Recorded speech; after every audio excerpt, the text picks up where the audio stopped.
With The Simpsons Christmas special being the success that it was, it did not mean an easy road for the new family in the neighborhood. Even before the special aired, Matt Groening did have a few things to clean up before going out on his own. The first episode of the series would actually end up becoming the first season's finale, Some Enchanted Evening. Due to horrible reactions from the producers due to crude animation, the episode would go through a rigorous editing process. The Simpsons would eventually break the bonds and move on to the next step. There was a great deal of worry riding on the second episode of the first season, Bart the Genius. The producers stated that if the episode turned out to be as bad as the first one, the show would have to be aborted altogether. Luckily, the episode had minor kinks that were easily fixable, but looking back on the first season, even the most loyal of Simpsons fans do not consider this one the best. Compared to where the show went, even in the first few seasons, the atmosphere, situations, and even the characteristics of the family are very different. From Lisa's temperament to Homer's voice, after the first season was officially in the books, the summer of 1990 was going to be a time of true brainstorming if The Simpsons were going to be a hit moving forward. The second season would debut on Fox on October 11th, 1990. The show would truly step up its game in a variety of ways. Not only would we see improvements in the animation, but a lot of character development would be added to the main family. We would also get to see more of their town of Springfield as well as the people who lived there.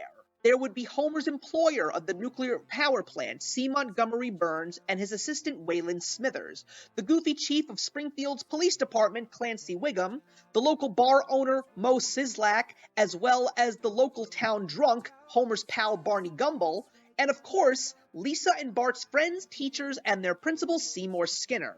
2 weeks later, a Simpsons staple would air, a special that would go on to be a fan favorite for many, The Simpsons Halloween special, Treehouse of Horrors. An episode consisting of 4 parts, an opening, a Halloween-themed version of the credits, and 3 segments. The segments were filled with horror, science fiction, or supernatural themes, and it was also the first time that The Simpsons would parody popular culture.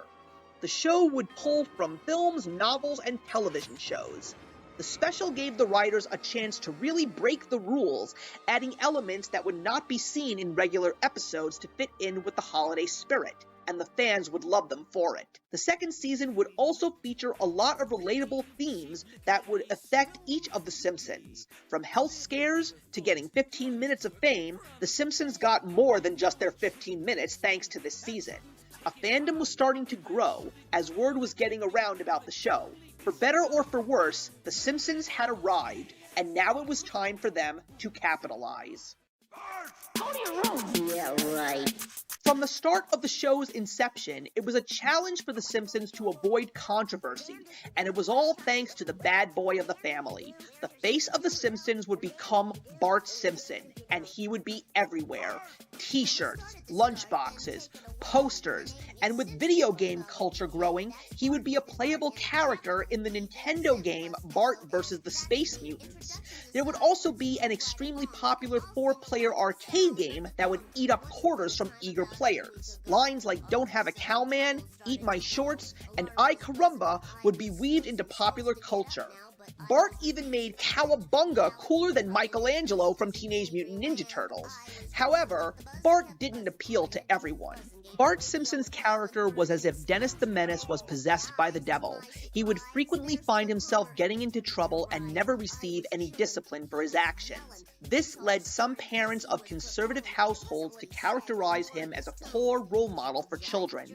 Several U.S. public schools banned Simpsons merchandise as well as t-shirts. In the Season 2 premiere episode, Bart Gets an F, Bart would fail 4 consecutive history exams, and the school psychiatrist would recommend that he repeat the 4th grade. Though what we did see in this episode was Bart trying to focus for the next exam, and even prayed for an extra day to study. Several critics felt that this specific episode was a response to the criticism. However, Brooks denied that that episode had nothing to do with it. He added, "We were mindful of it, and do think that it is important for us that Bart does badly in school, because it was a realistic approach to depict the fact that not every kid can be a good student. Even with discipline, they may not reach the status of an A student."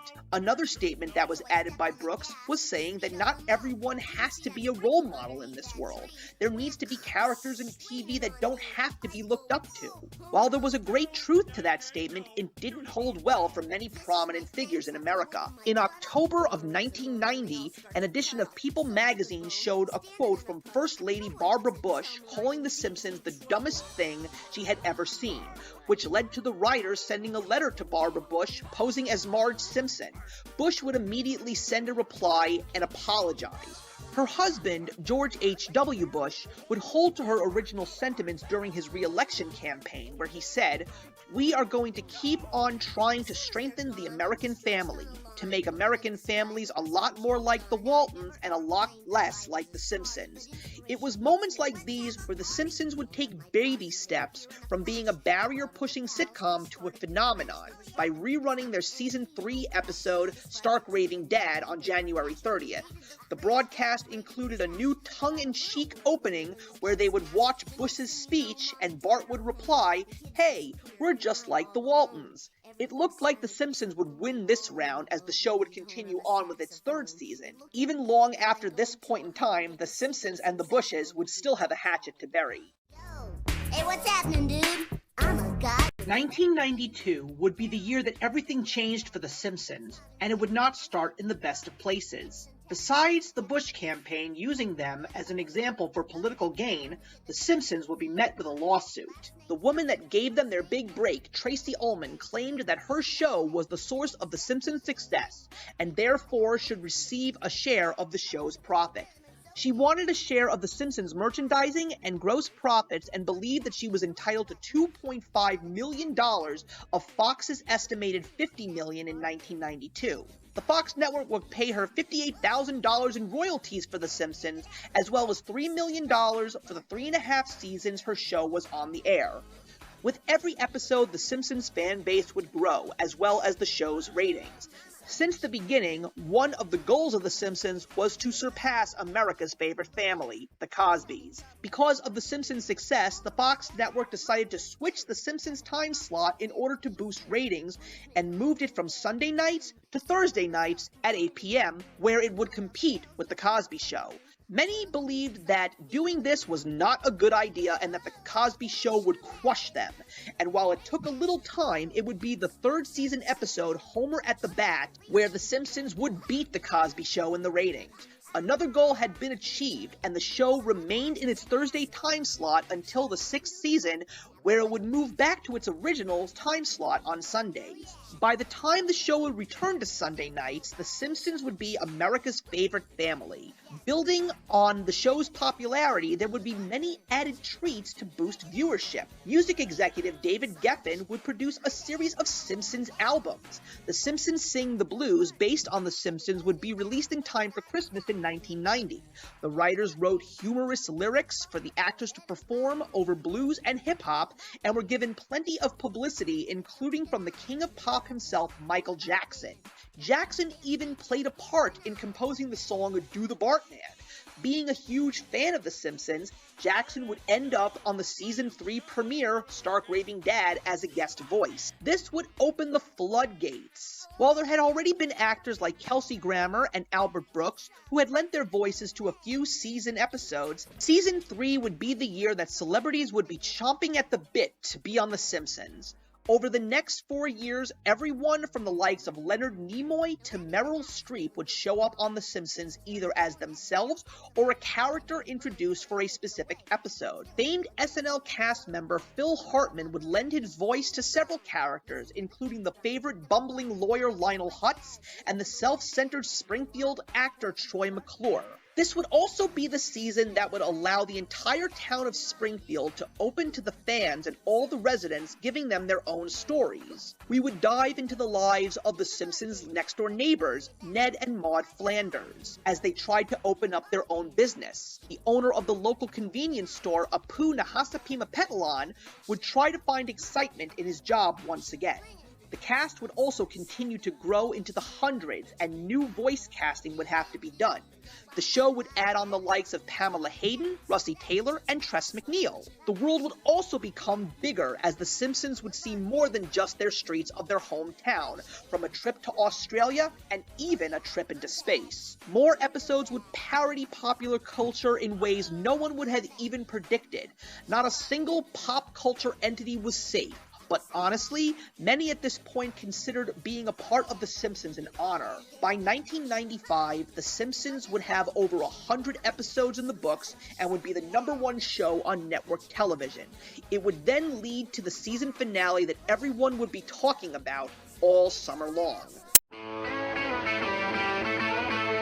By 1995, network television had become an entertainment juggernaut like never before. While many would turn into NBC's must-see Thursdays, Sunday night was all about Fox Nation and finding out what the next couch gag was going to be. The Simpsons had transitioned back to Sunday nights at 8 o'clock, and America's favorite dysfunctional family had given their fans so many great memories, moments, and laughs. There was even a crossover episode called A Star is Born that allowed another animation creation from Simpsons writers Al Jean and Mike Reiss to meet The Simpsons. In January of 1994, ABC would air The Critic, an animated show about a New York film critic named Jay Sherman, voiced by SNL alumni John Lovitz. The Critic, while it came from the exact same creative minds of The Simpsons, didn't have as great of an impact. It would only last for 2 seasons before it would officially go off the air. Many of The Simpsons' most popular episodes would be part of Season 6, including the fan-favorite Treehouse of Horror 5. Episodes like Lisa's Rival, featuring the voice of Winona Ryder, Itchy and Scratchy Land, which played on the parody of the now landmark film Jurassic Park, and Homer the Great, which featured the infamous Springfield secret society, the Stonecutters. That episode featured a double threat, with Star Trek's Patrick Stewart as a guest voice, as well as one of the catchiest songs featured on the show. As the season was coming to a close, the world would stop in its tracks when the season finale would be revealed to the world. Groening wanted to create an episode that would turn into a public stunt, much like the TV landmark moments of Luke and Laura's wedding and Who Shot JR. The season finale would be called Who Shot Mr. Burns. It would be featured in 2 parts. The first part being a cliffhanger until the premiere of Season 7 that fall. It was important for the writers to design a mystery that had clues that took advantage of freeze-frame technology and was structured around a character that would seem to be an obvious culprit. In the months following the broadcast of the first part, there was widespread debate amongst fans of the series as to who shot Mr. Burns. Fox even offered a contest to tie in with the mystery, where the viewers could guess who the culprit is. It ran from August 13th to September 10th of 1995 and was one of the first contests to tie together elements of television and the internet. Fox launched a new website, www.springfield.com, devoted to the mystery, which got over 500,000 hits in the summer of 1995. The winner would be animated on an episode of the show. Ironically, no one would end up getting that treat because no one ever truly guessed the right answer. If you want to know who did shoot Mr. Burns, it is best that you find out for yourself. Even with the success of The Simpsons up until this point, showrunners would come and go. By the time Season 6 would come to an end, they would see their second producer step down. David Merkin, who had been running production since 1993, suggested that Bill Oakley and Josh Weinstein take over as showrunners. Oakley and Weinstein wanted to produce out-of-the-box ideas that had not been done on The Simpsons before, like the format-bending episode 22 short films about Springfield. They aimed for at least 2 episodes per season that pushed the envelope. While good things continued for The Simpsons, there would be some sadness as the show would lose their first crucial member of their family. Script supervisor and voice of the character Lunch Lady Doris Grau, passed away on December 30th, 1995. The episode Team Homer, which aired 8 days later, was one of the last episodes to feature her voice, and the episode was dedicated to her. This would also be the time where landmark character traits would take shape in the main and supporting cast members. The episode Lisa the Vegetarian featured a permanent character development change when Lisa decided to become a vegetarian. It even featured legendary singer Paul McCartney and his wife Linda. Springfield would uncover more about itself than it would have liked to when they found out that the town founder was a lying pirate in Lisa the Iconolist, and Itchy and Scratchy were stolen characters from a bum named Chester Lampwick on the episode The Day the Violence Died. We would also see new cast members, such as the popular One Notes, Disco Stew, and Cletus the Slack-Jawed Yokel. The season would end on a high note as Homer would be the star of a massive concert tour named Hullapalooza, which featured the voices of Cypress Hill, Peter Frampton, and the Smashing Pumpkins. There was no way to hide it at this point. What started out as a story of survival became a story of superstardom. The world now knew the names Homer, Marge, Bart, Lisa, and Maggie. Baby on board. On February 9th, 1997, The Simpsons surpassed The Flintstones with the episode The Itchy, Scratchy, and Poochie Show as the longest-running primetime animated series in the United States. The producers took this milestone and made the episode deal with the issue of longevity and the problems that arise when producers try to make the show fresh again.